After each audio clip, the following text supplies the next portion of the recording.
여러분, 저는 어릴 때부터 꿈은 반드시 이루어진다라는 좌우명을 가지고 살아왔었습니다. 그런데 꿈은 반드시 이루어지는 것만은 아니었습니다.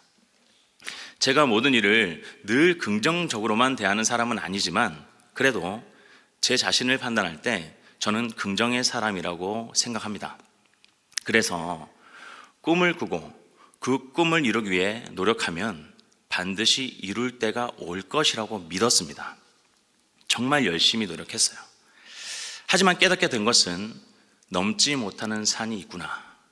그리고 건너지 못하는 바다도 있구나. 뚫지 못하는 벽이 있구나라는 현실이었습니다. 그렇게 비록 제 꿈을 이루지는 못했지만 뒤늦게나마 반드시 이루어지는 꿈이 있다는 사실을 알게 되었습니다. 그것이 바로 하나님의 꿈입니다. 하나님의 꿈은 반드시 이루어지는 꿈입니다. 그 누구도 무너뜨릴 수가 없어요. 그 누구도 좌절시킬 수가 없습니다. 그 누구도 꺾을 수가 없는 꿈입니다. 왜냐하면 하나님의 꿈은 온 인류를 살리기 위한 위대한 계획이고 또한 소망이기 때문입니다. 오늘 본문은 바로왕이 꿈을 꿨지만 그것은 하나님께서 계획하신 애굽의 역사 중에 일부였습니다. 즉 바로왕의 꿈은 하나님의 꿈이었던 것입니다. 애굽의 바로왕은 2번이나 이상한 꿈을 꿨어요. 풍년과 흉년을 예고하는 그 꿈은 애굽의 운명을 결정하는 아주 중대한 메시지였습니다. 당시 애굽의 어떠한 지혜자, 술객도 그 꿈을 해석하지를 못했습니다. 그때 하나님은 요셉을 불러내셨어요. 그는 감옥에 갇혀있던 노예 신분의 청년이었지만 담대하게 이렇게 말했습니다. 해석은 하나님께 있나이다. 이 고백이 우리들의 고백이 될 수 있기를 바랍니다. 요셉은 자신의 경험이나 지혜를 내세우지 않았습니다. 오직 하나님께 모든 해석의 주권이 있음을 고백했습니다. 그리고 그는 그 고백대로 하나님의 뜻을 정확하게 선포했던 것입니다. 오늘날 우리는 너무나도 불확실한 시대에 살아가고 있습니다. 전문가들의 전망이 쏟아지고 넘쳐납니다. 내일이 어떻게 될 것인지를 모두 다 예측하려고 해요. 하지만 그 누구도 앞날을 알 수가 없습니다. 그래서 우리 삶의 모든 해석은 오직 하나님께 달려있는 줄로 믿습니다. 역사의 주인이 바로 하나님이시기 때문입니다. 말씀 속에 담긴 하나님의 꿈이야말로 시대를 분별할 수 있는 유일한 길이 되는 것이에요. 따라서 오늘 본문을 통해 우리는 단순하게 요셉이 바로의 꿈을 해석했다 이러한 사건을 알게 되는 것이 아닙니다. 말씀 속에 계시된 하나님의 꿈을 붙들고 시대를 분별해야 하는 것이고 담대하게 복음을 선포해야 되는 그 사명을 재확인하는 자리인 것입니다.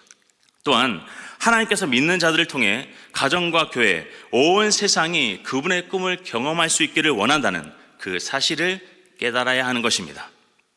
그래서 저는 오늘 바로의 꿈을 통해 하나님 꿈의 의미를 여러 가지 측면에서 살펴보기를 원합니다. 오늘 말씀을 통해 하나님께서 우리에게 주시는 시대적 분별력과 또한 복음의 사명을 다시 재확인할 수 있는 귀한 시간 될 수 있기를 주님의 이름으로 축원합니다. 자, 첫 번째, 하나님의 꿈은 곧 말씀입니다. 하나님의 꿈은 곧 말씀입니다. 그러므로 우리는 말씀으로 시대를 해석해야 됩니다. 우리 다 같이 본문 26절과 27절 그리고 29절과 30절을 각각 봉독하도록 하겠습니다. 먼저 26절과 27절입니다. 7 좋은 암소는 7회요 7 좋은 이삭도 7회니 그 꿈은 하나라. 그 후에 올라온 파리하고 흉한 7소는 7년이요 동풍에 얼라 속이 빈 7 이삭도 7회 흉년이니. 자, 29절과 30절입니다. 온 애굽 땅에 7회 큰 풍년이 있겠고 후에 7회 흉년이 들므로 애굽 땅에 있던 풍년을 다 잊어버리게 되고 이 땅이 그 기근으로 망하리니. 요셉은 바로에게 꿈을 해석하며 이렇게 선언했습니다. 두 꿈은 하나입니다. 앞으로 7년 동안 큰 풍년이 있을 것이고 그리고 7년 동안 흉년이 있을 것입니다. 그런데 이것은 사람들이 이전의 풍년을 다 잊어버릴 정도가 될 것입니다 라고 말입니다. 지금 요셉은 바로의 꿈을 아주 정확하게 해석하고 있습니다. 왜입니까? 바로의 꿈에는 하나님의 뜻이 담겨 있었기 때문이에요. 그렇다면 하나님의 뜻이 무엇입니까? 바로 말씀이죠. 말씀이 하나님의 뜻입니다. 하나님께서 바라시고 원하시는 모든 그 하나님의 꿈이 말씀 속에 담겨 있다는 것이에요. 그 속에 계시되어 있습니다. 그래서 하나님의 꿈이 곧 말씀이 되는 것입니다. 이것은 결코 모호하지 않습니다. 분명한 것이에요. 우리의 삶 속에서 명확하게 역사하는 것입니다. 하나님의 꿈은 혼란 속에서도 명확하게 나타납니다. 바로의 꿈은 그 누구도 해석하지를 못했죠.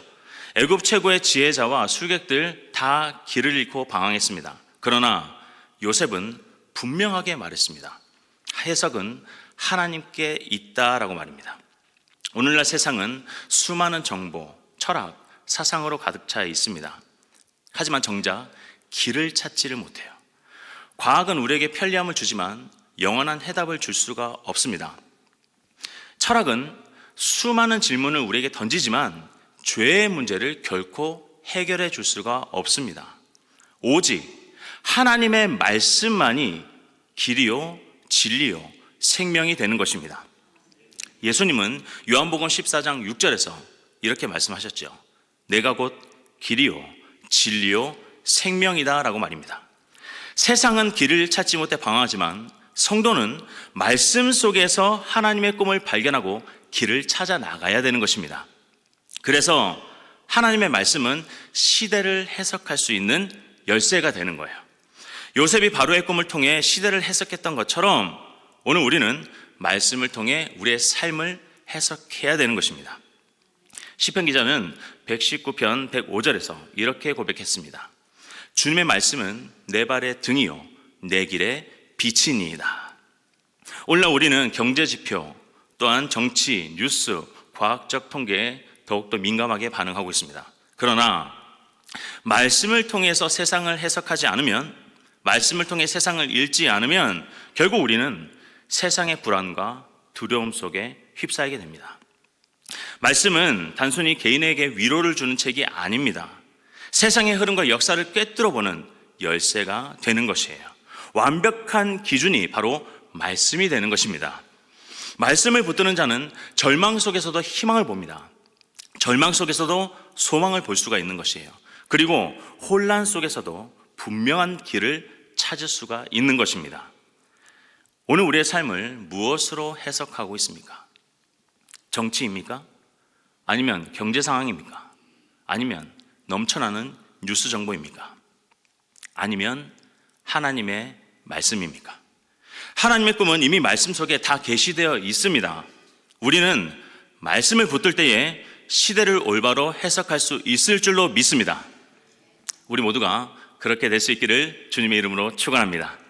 자, 두 번째, 하나님은 꿈을 이루시기 위해 반드시 심판하시고 또한 경고하고 계십니다.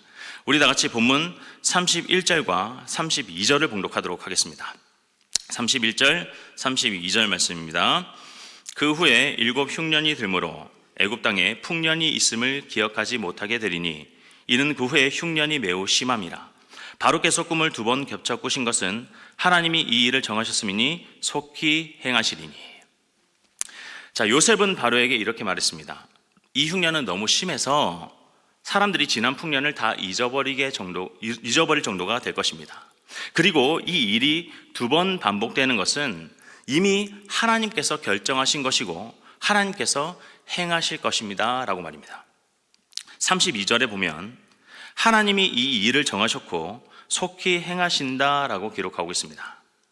여기서 우리는 중요한 사실을 발견하게 되는 것입니다. 하나님은 자신의 꿈을 반드시 이루시는데 그 과정 속에 심판이 포함되어 있다는 사실입니다.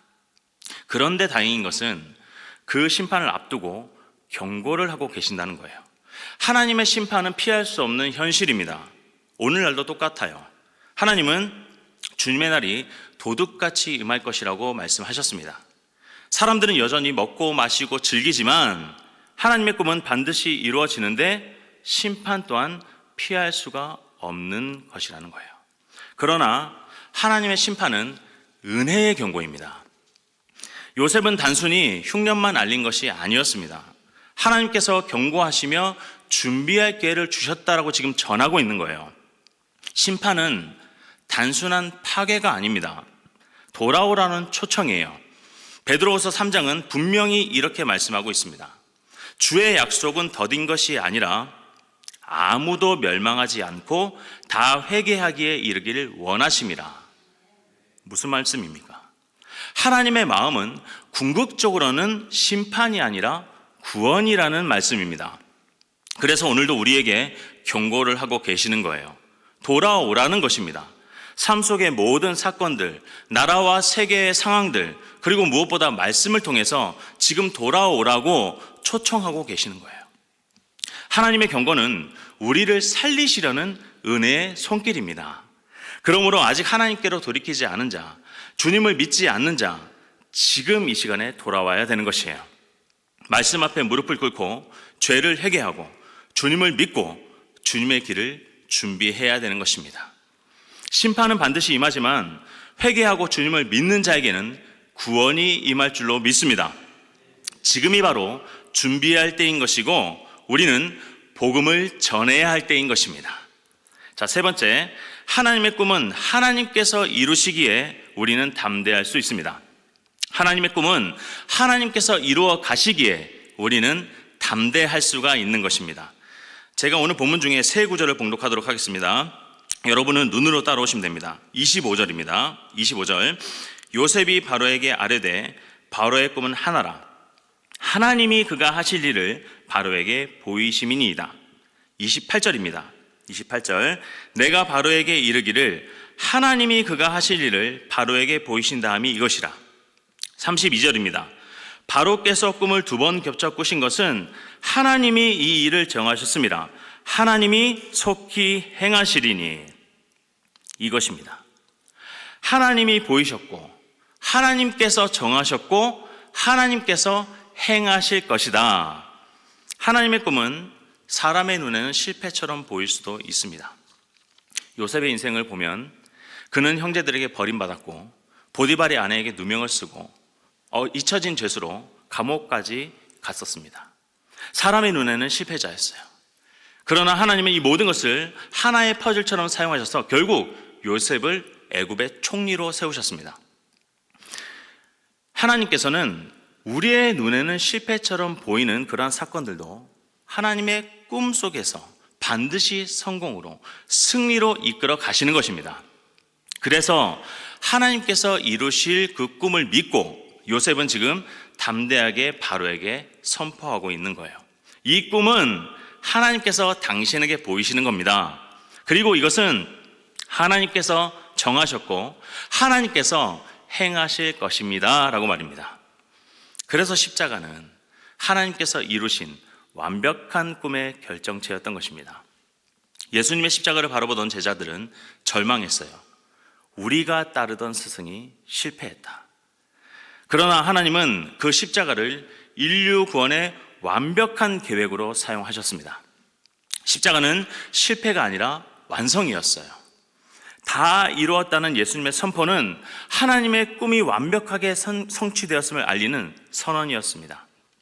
하나님의 계획은 우리의 상식을 뛰어넘고 때로는 절망의 자리를 통해 완성된다는 그 진리를 반드시 믿으시길 바랍니다. 우리들도 살아가다 보면 여러 가지 어려움을 맞이할 때가 있습니다. 경제적인 상황, 또한 가정의 문제, 질병, 때론 신앙의 도전들. 그러나 성도는 두려움으로 사는 사람들이 아닙니다. 왜냐하면 우리의 삶이 하나님의 완전한 계획 안에 그 꿈 안에 들어있기 때문입니다. 담대함은 우리의 성격에서, 우리의 능력에서 나오는 것이 아닙니다. 담대함은 하나님께서 이루어 가실 그 모든 계획과 꿈속에 들어있다는 것을 믿는 것입니다. 모든 것을 합력하여 선을 이루어 가신다는 그 하나님을 믿는 믿음에서 나오는 것이에요. 그리고 하나님과의 깊은 관계 속에서 그 담대함이 나오는 것입니다. 우리의 모든 삶의 현장에서 하나님께서는 그분의 꿈을 실현하고 있기에 우리는 담대할 수 있는 것입니다. 여러분, 며칠 전에 유타밸리 대학교에서 학생들과 토론을 하다가 교회 안의 총격에 맞아 31세 나이로 사망한 찰리 커크를 아시는지 모르겠습니다. 그는 트럼프 대통령의 선거 캠프 때 젊은 보수 진영에서 아주 중요한 역할을 감당했던 인물이었습니다. 그의 죽음은 매우 안타깝습니다. 하지만 저는 그가 걸어갔던 정치적 행보, 그의 커리어에는 관심이 없습니다. 사람들은 그가 트럼프 대통령의 선거 캠프에서 매우 중요한 역할을 감당했다. 그리고 차세대 보수 진영을 이끌어갈 새로운 리더라라며 열광하고 있습니다. 하지만 저는 그가 죽기 직전까지 고백했던 신앙의 그 모습들, 그것들에 감동받았고 또한 도전받았고 또한 그 모습을 기억하고 있습니다. 그가 공적인 자리에서 고백했던 믿음의 고백들엔 이런 내용들이 있습니다. 예수님께서 죽으셔서 승리하셨기에 우리가 살게 되었다.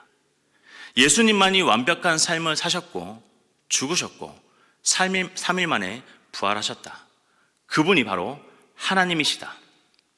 모든 인간은 하나님의 형상으로 지음받았다. 정치는 정치의 문제가 아니라 신앙의 문제이다. 나는 낙태를 반대한다. 모든 생명은 창조된 순간부터 하나님의 형상을 지녔기 때문이다. 그가 공적인 자리에서 고백한 신앙의 내용들입니다. 그가 무엇 때문에 영향력 있는 공인으로서 이런 신앙 고백을 할 수 있었을까요? 어디서 이런 담대함이 나왔을까요? 자신의 신앙 고백으로 인해서 수많은 사람들로부터 핍박과 박해를 받을 수도 있었는데도 말입니다. 결국 그는 이런 고백들로 인해서 목숨을 잃게 되었습니다. 그 이유는 바로 하나님의 꿈입니다. 하나님께서 반드시 그 꿈을 이루실 것을 믿었기에, 그분과 깊은 관계를 맺었던 하루하루의 삶을 살았기에 그는 담대할 수 있었던 것입니다. 그의 죽음은 매우 안타까운 일이고 여러 가지 의견들이 분분하지만 부인할 수 없는 사실이 있습니다. 바로 신앙의 고백들, 담대하게 모든 사람들 앞에서 고백했던 그 신앙의 고백들은 결코 부인할 수 없는 사실입니다. 하나님은 그의 죽음을 결코 그냥 시들어버리게 내버려 두지 않으실 것입니다. 찰리 커크는 저와는 아무런 상관이 없는 사람입니다. 일면식도 없어요. 그러나 그가 남긴 신앙의 고백들은 지금 제 가슴 속에 남아 있습니다. 성도 여러분, 우리의 눈에는 이 죽음이 실패와 좌절처럼 보일 수 있습니다. 그러나 하나님께서는 그분의 꿈을 이루어 가시는 가운데 반드시 이 모든 사건들을 역사로 만들어 가실 것입니다. 그리고 어떠한 상황에서도 우리는 담대해야 될 줄로 믿습니다. 왜냐하면 하나님께서는 그분의 꿈을 반드시 이루어 가실 것이기 때문입니다. 자, 끝으로 세상은 믿는 자들을 통해서 하나님의 꿈을 경험하게 될 것입니다. 믿는 자들을 통해서 이 세상은 하나님의 꿈을 경험하게 될 거예요. 우리 다 같이 본문 33절부터 36절까지 봉독하도록 하겠습니다. 33절에서 36절입니다. 이제 바로께서는 명철하고 지혜 있는 사람을 택하여 애굽 땅을 다스리게 하시고, 바로께서는 또 이같이 행하사 나라 안에 감독관들을 두어 그 7해 풍년에 애굽 땅의 5분의 1을 거두되 그들로 장차 올 풍년의 모든 곡물을 거두고 그 곡물을 바로의 손에 돌려 양식을 위하여 각 성읍에 쌓아두게 하소서. 이와 같이 그 곡물을 이 땅에 저장하여 애굽 땅에 임할 7해 흉년에 대비하시면 땅이 이 흉년으로 말미암아 망하지 아니하리이다. 요셉은 단순히 꿈을 해석하는 데 끝내지 않았습니다. 그는 바로에게 아주 실제적이고 현실적이며 지혜로운 대안을 제시했어요. 풍년의 때에 곡식을 저장해서 흉년을 대비하라고 말입니다. 요셉은 하나님께 받은 지혜로 애굽만이 아니라 주변 모든 나라들까지 살리는 축복의 통로로 사용되었습니다. 하나님의 꿈은 하나님의 백성들을 통해 이루어집니다. 하나님은 천사를 보내서 곡식을 모으게 하지 않으셨어요. 요셉을 사용하셨습니다. 하나님께서는 그분의 백성들을 통해 꿈을 이루시기를 원하신다는 사실입니다. 그렇게 오늘도 하나님은 교회를 통해 세상에 하나님의 나라를 보여주고 계시는 거예요. 그래서 교회는 세상을 위한 저장고가 되어야 되는 것입니다. 요셉이 곡식을 저장했던 것처럼 교회는 말씀과 기도, 사랑과 섬김을 준비해야 되는 것이에요. 세상이 영적으로 기근을 겪고 있을 때 교회가 준비한 양식을, 이 생명의 양식을 열방을 향해 흘려보내야 되는 것입니다. 말씀은 영혼을 살리는 양식입니다. 기도는 공동체를 붙드는 힘이 됩니다. 사랑은 세상에 하나님의 나라를 맛보게 하는 통로가 되는 것입니다. 예수님께서는 말씀하셨습니다. 너희는 세상의 빛이다. 너희는 세상의 소금이다. 교회가 빛과 소금이라는 것은 단순히 착하게 살라는 말씀이 아닙니다. 교회는 세상 속에서 하나님의 꿈을 보여주는 창문이 되어야 되는 것이에요. 세상은 교회를 통해서 하나님의 나라가 실제로 존재하는구나, 하나님의 꿈이 이루어지는구나 라는 것을 볼 수가 있어야 되는 것입니다. 지금 우리가 살아가고 있는 이 세상은 경제적인 흉년, 또한 관계의 흉년, 마음의 흉년, 영적인 흉년 속에 있습니다. 사람들은 허무합니다. 공허합니다. 진짜 양식을 찾지 못하고 방황하고 있습니다. 굶주리고 있어요. 이때 필요한 것이 바로 교회입니다. 우리들인 것이에요. 하나님이 햇살이라면 우리가 창문이 되어야 하는 것입니다. 방 안에 가득했던 그런 어둠을 모두 다 몰아내고 찬란히 빛나고 따뜻한 하나님의 햇살을 우리 창문들을 통해서 방 안으로 가득히 비출 수가 있어야 되는 것이에요.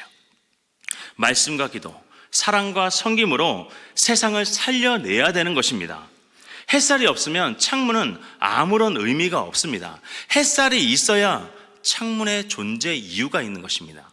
우리는 하나님의 꿈이 있기에, 하나님께서 계시기에 존재 이유가 분명해지는 것입니다. 하나님께서는 지금도 요셉과 같은 주님의 백성들을 찾고 계십니다. 말씀으로 준비된 사람, 기도로 무장된 사람, 사랑으로 생명의 양식을 나누어 줄 수 있는 그런 사람들을 통해 하나님의 꿈은 세상 속에서 반드시 이루어질 줄로 믿습니다. 우리가 그 통로가 될 수 있기를 주님의 이름으로 축원합니다. 말씀을 정리하겠습니다. 바로의 꿈은 사실 하나님의 꿈이었습니다. 하나님의 뜻은 말씀 속에 분명히 드러나 있습니다. 하나님은 꿈을 이루시기 위해 반드시 심판하시며 지금도 경고하고 계십니다. 하나님의 꿈은 하나님께서 이루어 가시기에 우리는 담대할 수가 있습니다. 세상은 믿는 자들을 통해서 하나님의 꿈을 경험하게 될 줄로 믿습니다. 그러므로 성도 여러분, 하나님의 말씀을 통해 시대를 분별할 수 있기를 바랍니다. 또한 경고 앞에 회개와 준비로 응답할 수 있기를 바랍니다. 그리고 하나님께서는 반드시 그 꿈을 이루실 것이라는 신뢰와 확신 가운데 세상이 우리를 통해 하나님의 꿈을 경험할 수 있게 되기를 주님의 이름으로 축원합니다. 그런데 이것이 우리의 의지나 우리의 능력이 아닌 오직 예수 그리스도 안에서, 그분의 사랑과 은혜 안에서 이루어갈 수 있기를 바랍니다. 그렇게 오늘 하루도 주님께 영광을 올려드리는 그런 복된 하루가 다 될 수 있기를 주님의 이름으로 축원합니다.